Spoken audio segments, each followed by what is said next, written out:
अब मुझे IIT-JEE exam की तैयारी करनी है या मुझे नीट की तैयारी करनी है। अगर रेगुलर स्कूल जाते हैं, अगर स्कूल में टीचर्स बहुत अच्छे, बोर्ड्स की प्रिपरेशन अच्छे से हो जाती है, NCERT अच्छी हो जाती है,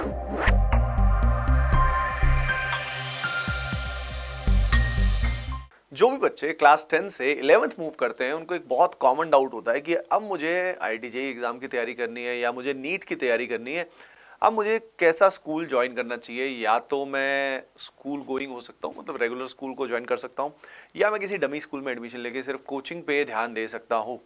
तो यार देखिए, इसमें मैं आपको क्लियर कट बताना चाहता हूँ कि दोनों के अपने फ़ायदे और नुकसान हैं। सबसे पहले हम बात करते हैं कि अगर रेगुलर स्कूल जाते हैं तो उसके फ़ायदे क्या हैं, उसके नुकसान क्या है। देखो, रेगुलर स्कूल जाने का सिर्फ तभी बेनिफिट है अगर स्कूल में टीचर्स बहुत अच्छे हैं। If the school has good teachers, तो क्या होता है, बोर्ड्स की प्रिपरेशन अच्छे से हो जाती है, बोर्ड्स की प्रैक्टिस पहले से हो जाती है, अलग से हमें तैयारी करनी नहीं होती।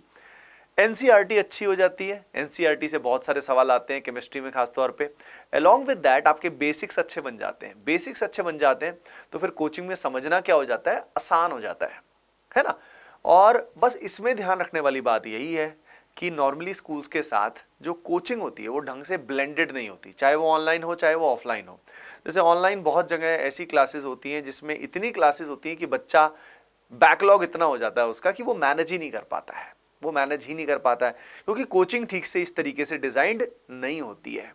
जैसे हम लोग ATP स्टार में हमारे जो ऑनलाइन बैचेस हैं इसमें इस बात का ख्याल रखते हैं कि बच्चा अगर स्कूल गोइंग है तो भी उसको दिन में 3 घंटे से ज़्यादा समय ऑनलाइन क्लासेस में ना देना पड़े और उसका काम हो जाए, सारा कंटेंट भी कवर हो जाए। लेकिन ज़्यादातर जगह ये प्रॉब्लम है कि बच्चे को 4 से 5 घंटे देना पड़ता है, जिस कारण उसको फिर प्रॉब्लम आती है दोनों को मैनेज करने में। तो यहीं पे अब ड्रॉबैक की बात आ जाती है कि भाई नुकसान यही है कि मैनेज करना मेजॉरिटी कोचिंग्स में, क्योंकि सब बच्चे ATP स्टार में तो नहीं आ सकते हैं, सब बच्चे अलग अलग कोचिंग्स में होंगे, अलग अलग उनके जुड़ाव होते हैं, कनेक्शन होते हैं अपने। तो उस बेसिस पे ये प्रॉब्लम बच्चे झेलते हैं कि they are not able to manage their school as well as coaching, क्योंकि स्कूल में बहुत बार सीक्वेंस जो होता है बच्चों वो अलग रहता है और कोचिंग में जो पढ़ाने का तरीका होता है, सीक्वेंस होता है, वो अलग होता है।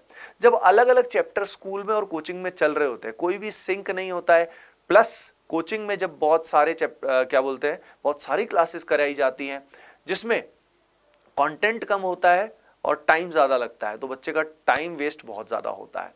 तो इसी कारण बहुत बच्चे प्रेफर करते हैं कि भाई डमी स्कूल जो है वो करना चाहिए। तो आपको समझ में आ गया होगा इसी बेसिस पे कि अगर टीचर्स अच्छे नहीं मिल रहे, अगर कोचिंग ठीक से ब्लेंडेड नहीं है, ठीक से बैलेंस नहीं है, अगर आपको नहीं पता है कि कैसे मैनेज करोगे या कोचिंग ने इस बात को एड्रेस नहीं किया है, तो आप फिर ऐसे केस में आपको डमी स्कूल में ही जाना चाहिए, क्योंकि उसके फ़ायदे आप सभी जानते हो कि भाई वहाँ पे फिर आप कोचिंग में दिन से 4 से 5 घंटे भी दे सकते हो और उसके बाद 4-5-6 घंटे देने के बाद होमवर्क करोगे, आराम से मैनेज भी हो जाएगा। अब थोड़े ध्यान रखने वाली बातें डमी स्कूल में भी होती हैं कि जब हम सिर्फ कोचिंग पे डिपेंडेंट हो जाते हैं तो जो एडिशनल सब्जेक्ट्स होते हैं उन पे हम ध्यान नहीं देते, तो उनको हमें बोर्ड्स के लिए तैयार करना पड़ता है। प्लस बहुत बार हम क्लास 11 के एग्ज़ाम नहीं देना चाहते। भाई क्लास 11 के एग्जाम नहीं दोगे ना तो आपकी लिखने की हैबिट खराब हो जाएगी, मतलब आप लिखने की आदत नहीं रहेगी। क्योंकि JEE या नीट की तैयारी करते हैं ना हम लोग कोचिंग के अंदर, तो हम नोट्स जब बनाते हैं तो बहुत छोटा छोटा नोट्स बनाते हैं, मतलब ब्रीफ में बनाते हैं। तो जो 10th तक हमारी आदत होती है डिस्क्रिप्शन लिखने की, सब्जेक्टिव लिखने की, वो लिखने की हैबिट कमज़ोर हो जाती है। तो फिर बोर्ड्स की प्रैक्टिस करने के लिए अलग से एफर्ट करने पड़ते हैं। बात समझ में आ रही है? तो डमी स्कूल में इन बातों का ख्याल रखना चाहिए कि 11th का एग्जाम देना चाहिए, टेस्ट भी देने चाहिए जहाँ तक हो सके, और प्रैक्टिकल्स का ध्यान रखिए। क्या होता है, बहुत बार स्कूल वाले डमी बच्चों को अलाउ तो कर देते हैं, लेकिन वो कभी कभी जब स्कूल जाते हैं जो टीचर्स है ना वो बड़े मतलब नाराज रहते हैं। आपने फेस भी किया होगा ना, कमेंट सेक्शन में मुझे बताना भी। तो it happens to many students, मेरे साथ भी होता था। मैं खुद एक बार मुझे क्लास 11 में, मैं आपको बता रहा हूँ, प्रैक्टिकल में फेल कर दिया गया था। प्रैक्टिकल में सोच रहे हो, प्रैक्टिकल में किस बच्चे को फेल किया जाता है? कभी नहीं, प्रैक्टिकल को बहुत लाइट लिया जाता है। But one of my teachers in physics, he failed me in practicals class 11 में। तो भाई टीचर्स के साथ अच्छा व्यवहार रखिएगा। कभी कभी मिठाई का डिब्बा, खैर जोक सपाट, तो लेकिन कनेक्शन अच्छा रखिएगा, that would be helpful for you. तो भाई बात समझ में आई कि रेगुलर स्कूल के साथ अगर कोचिंग भी वैसी होनी चाहिए फिर जो इस बात को मैनेज कर सके। मतलब कोचिंग में कंटेंट टू लेंथ रेशियो अच्छा होना चाहिए, खासतौर पे जब आप ऑनलाइन पढ़ते हैं उसमें कम समय में ज़्यादा कंटेंट होगा तब काम चलेगा। और जैसे कि मैंने बताया था कि हमारे पर्टिकुलर ऑनलाइन बैचेस में इस बात का हम लोग ख्याल रखते हैं, तो आप उनका फ़ायदा उठा सकते हैं, आप उनका हिस्सा ज़रूर बन सकते हैं।